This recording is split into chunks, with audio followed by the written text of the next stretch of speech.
సీతారామ ప్రాజెక్టుతో 10 లక్షల ఎకరాలకి సాగునీరు అందుతోందన్నారు మంత్రి తుమ్మల నాగేశ్వరరావు. ఇందులో కొంత భాగానికి ఈ వర్షాకాలం నాటికి సాగునీరు అందించేందుకు ప్రయత్నాలు జరుగుతున్నాయన్నారు.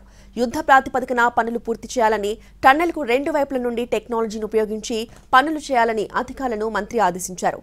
సీతారామ ప్రాజెక్టు పనులను పరిశీలిస్తున్న మంత్రి తుమ్మలతో మా ప్రతినిధి భూపాల్ ఫేస్ టు ఫేస్.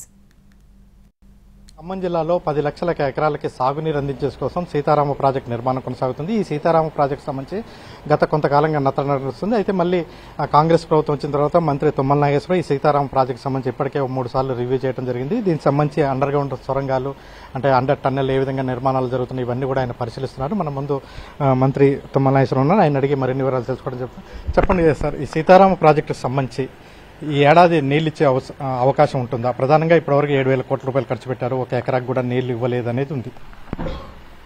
తప్పకుండా మళ్ళీ స్వాతంత్ర దినోత్సవం రోజుకి సీతారామ జలాలు, గోదావరి జలాలు తప్పకుండా వైరా లంకాసాగర్ ప్రాజెక్టుకు పంపించాలనేది నా దృఢ సంకల్పం. అందుకనే అధికారులను కానీ ఏజెన్సీలను కానీ ఇబ్బంది పెట్టి వాళ్ళ కష్టాల్లో ఉన్నా సమస్యలున్నా అన్నింటినీ పరిష్కారం చేసుకుంటూ భూసేకరణ ఉంది. ఇంకా వాళ్ళకి చేసినటువంటి ఏజెన్సీలకి కొన్ని ఆర్థికపరమైనటువంటి సమస్యలు ఉన్నాయి, టెక్నాలజీ సమస్యలు ఉన్నాయి. ఇప్పుడు మన ఈ సాయిల్కి సంబంధించి ఇది లేట్ అవడానికి కారణం రాక్ సాయిల్స్ కాదు, కింద టన్నెల్కి లూజ్ సాయిల్స్ ఉండటం మూలాన ఇంత యంత్రాంగం చేయాల్సి వస్తుంది. అందుకనే రోజువారీ పనులు, ఎందుకంటే మట్టి తీసి మళ్ళీ బయటికి వెళ్ళి మళ్ళీ వచ్చి మళ్ళీ రివర్స్లోనే చేసుకోవాల్సి వస్తుంది. అందుకనే 2 పక్కల నుంచి కూడా మొదలు పెట్టమని చెప్పాము. ఈ 4 రోజులు బట్టి కార్యక్రమం నడుస్తుంది. ఈ టన్నెల్ పూర్తి అయితేనే మీకు నేరుగా బేతిపల్లి చెరువుకు నీళ్లు వస్తాయి. ఈ టన్నెల్ పూర్తి కాకుండా బేతిపల్లి చెరువుకు నీళ్లు వచ్చే అవకాశం లేదు. అందుకనే అధికారులను కానీ ఏజెన్సీని కానీ ఈ టన్నెల్ ఎంత త్వరగా పూర్తి చేయగలిగితే అంత, వాళ్ళకుండే ఇబ్బందులు వాళ్ళకున్నాయి టెక్నికల్గా, అయినా సరే దీన్ని ఎట్టి పరిస్థితుల్లో నిర్ణీత కాలంలో పూర్తి చేయాలి. దానికి సంబంధించినటువంటి అన్ని అవసరాలు తీరుస్తానని చెప్పి వాళ్ళకి చెప్పడం జరిగింది. ఇది కాకుండా మెయిన్ కెనాల్ ద్వారా వైరా ప్రాజెక్టుకి లింక్ కెనాల్ ఒకటి ఉంది. అది కేవలం 70-80 కోట్లతోటి సీతారామ కాలువకను నాగార్జున సాగర్ కాలువకి లింక్ కెనాల్. మొన్న హై లెవెల్ మీటింగ్లో దాన్ని టెండర్ పిలవమని చెప్పాం. అది 2-3 నెలల్లోనే లింక్ కెనాల్ పూర్తి చేసి ముందు వైరా ప్రాజెక్టు ద్వారా ఎన్ఎస్పీ కెనాల్కి చేస్తే లంకాసాగర్ ప్రాజెక్టు కూడా వస్తాయి.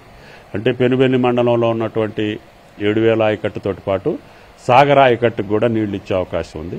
కాబట్టి ఈ సంవత్సరం ఎట్టి పరిస్థితుల్లో వైరా లంకాసాగర్ ప్రాజెక్టులకు పంపిస్తాం. ఈ టన్నెల్ పూర్తి అవగానే ఈ టన్నెల్ ద్వారా బేతిపల్లి చెరువుకి, తద్వారా మన బేతిపల్లి అక్విడిక్ట్ కెనాల్స్ అన్ని చెరువులు ఉన్నాయి కాబట్టి సొత్తుపల్లి వెంసూరు మండలాలకి మళ్ళీ ఇటు నుంచి కూడా మనం లంకాసాగర్ నింపుకోవడానికి అవకాశం ఉంది. అటు నుంచి వైరా ప్రాజెక్ట్ నాగార్జున సాగర్ కాలం నుంచి లంకాసాగర్ నింపొచ్చు, ఇటు గోదావరి జలాలతోటి నింపొచ్చు, అటు తమ్మిలేరు జలాలతోటి కూడా నింపొచ్చు. లంకాసాగర్ ప్రాజెక్టుకి ఇన్ని సోర్సులు వస్తున్నాయి. వర్షాధారం ప్రాజెక్ట్ అది. లంకాసాగర్ ఆ ఏటి ద్వారా నింపొద్ది. అది రాకపోతే తమ్మిలేరు నీళ్లను కూడా లంకాసాగర్కి పంపించవచ్చు. ఇప్పుడు కృష్ణా జలాలు కూడా లంకాసాగర్కి పంపించవచ్చు. గోదావరి జలాలకు కూడా లంకాసాగర్ లింక్ చేశాం. ఆ రకంగా సొత్తుపల్లి నియోజకవర్గం సస్యశ్యామలంగా ఇన్ని నదుల అనుసంధానంతో పూర్తి కావాలంటే ఈ టన్నెల్ ఇంపార్టెంట్. అందుకని దీని మీదనే కాన్సన్ట్రేట్ చేసి అధికారుల్ని, మిగతా పనులంటే చిన్న చిన్న కలవట్లు గ్యాప్స్ ఏమన్నా ఉంటే పూర్తి చేసుకోవచ్చు, కానీ ఈ టన్నెల్ది రిస్క్ తోటి కూడుకున్నది, టైం తోటి కూడుకున్నది, రోజుకి మీటర్ కంటే ఎక్కువ చేసే అవకాశం లేదంటున్నారు. అందుకనే 2 పక్కల నుంచి కూడా చేసుకురామంటున్నా. హెచ్ఈసీ సంస్థని రిక్వెస్ట్ చేయటం కావచ్చు, లేకపోతే ఒత్తిడి చేయటం కావచ్చు, వాళ్ళకి ఏ ఇబ్బంది లేకుండా చూసే బాధ్యత కూడా నేనే తీసుకొని ఈ టన్నెల్ని పూర్తి చేస్తేనే ఇటు అశ్వారావుపేట నియోజకవర్గం, ఇటు సత్తుపల్లి నియోజకవర్గానికి నీళ్లు వెళ్లే అవకాశం ఈ టన్నెల్ ద్వారా ఉంది. కాబట్టి కావాల్సిన కాడికి రాకుంది కాబట్టి ఆ బ్యారేజీకి సీతమ్మ సాగర్కి ఇబ్బంది లేదు నాకు తెలుసు. Thank you. ఇది మొత్తం కూడా ఈ టన్నెలు ఈ ప్రాజెక్టుకు సంబంధించి మొత్తం కూడా వేగంగా వర్క్స్ జరుగుతున్న పరిస్థితి.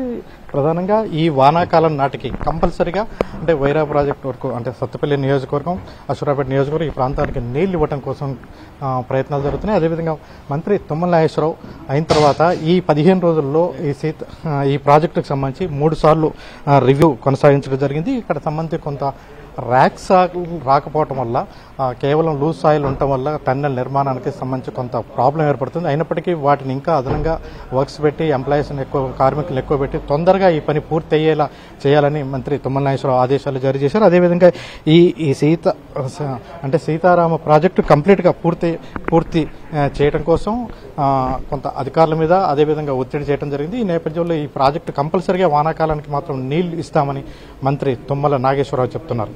కెమెరా పర్సన్ పృథ్వీతో భూపాల్, ఎన్టీవీ, గండుగులపల్లి నుంచి.